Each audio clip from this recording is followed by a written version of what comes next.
Today I want to give you a short status update and what we have planned in the next few months.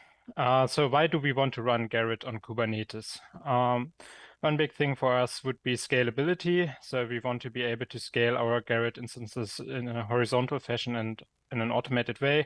And of course, high availability. So we want to allow zero downtime upgrades and have redundancy in case of crashes.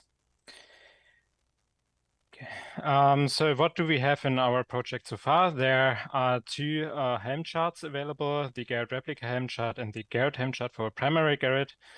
And the Gerrit replica Helm chart is already production ready. So at SAP, we are using it already for more than a year.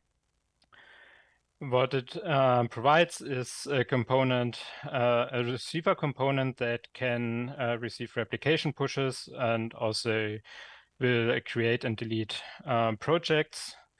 It's basically an Apache server running some CGI scripts, and this receiver component will write the received graphs to a shared storage, where it can also be accessed by a pod running Git garbage collection on a cron-based schedule. And the shared storage is also accessed by the pods running the Gerrit replica. That means that each pod running in that setup is accessing the exact same version of the repositories. The replicas, however, other than that, on the side, have their own redundant copy like the group index. This is already scalable, so you can scale the replica quite well. It supports zero downtime upgrades, and it also supports Istio if you should use that. The Gerrit Helm chart, on the other hand, is still on a POC level. So it only allows you to set up a single Gerrit pod. Thus, it's not scalable. It does not support zero downtime upgrades. The reason for that is that it's just much harder to deal with the state in an instance that can also write to the repositories. And this just doesn't work with NFS storage.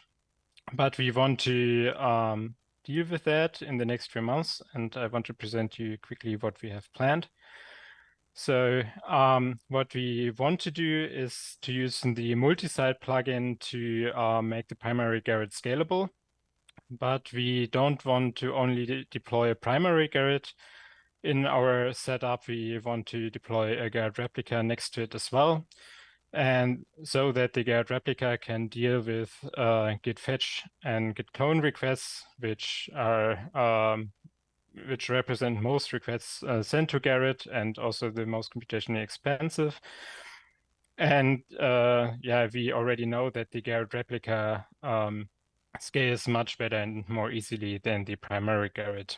Also, this way we can configure the Gerrit replica independently of the primary Gerrit, with which we already made quite some good experience outside of Kubernetes.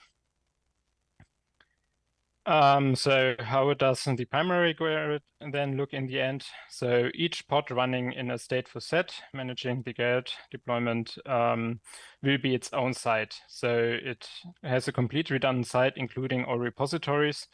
And with the multisite plugin, and the pull replication plugin, it will replicate all refs between the pods. Events and web sessions will be propagated via message broker, and the ref status will be synced via global refdb. The Gerrit replica will look pretty much as it is doing right now with the Helm chart. The main difference here will be the receiver component, since we also want to use pull replication in this setup to get the much faster replication. We were thinking about a standalone servlet running a pull replication receiver, but since we heard in the one of the last talks that this might not be possible, this might also be a Gerrit instance and that's just not accessible from clients from the outside of the cluster.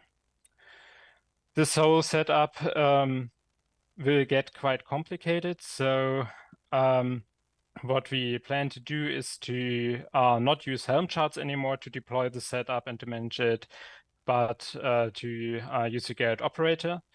And this is actually already work in progress. So a Gerrit operator already exists.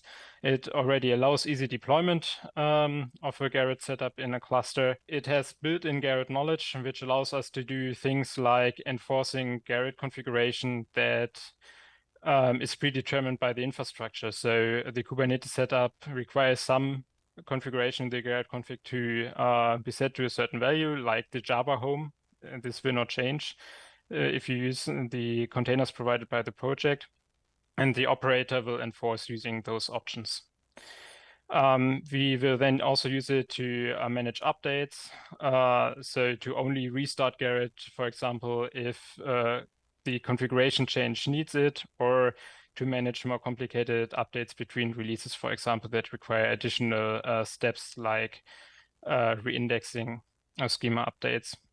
And we also expect that scaling will be more complicated than what the Kubernetes pod, horizontal pod autoscaler can manage. So the operator will also take over scaling the Gerrit pods in the end. And all that is written in Java using the Java operator SDK. So if you're already a Gerrit developer, the code should be quite readable for you already. And you don't have to learn a new language like Go.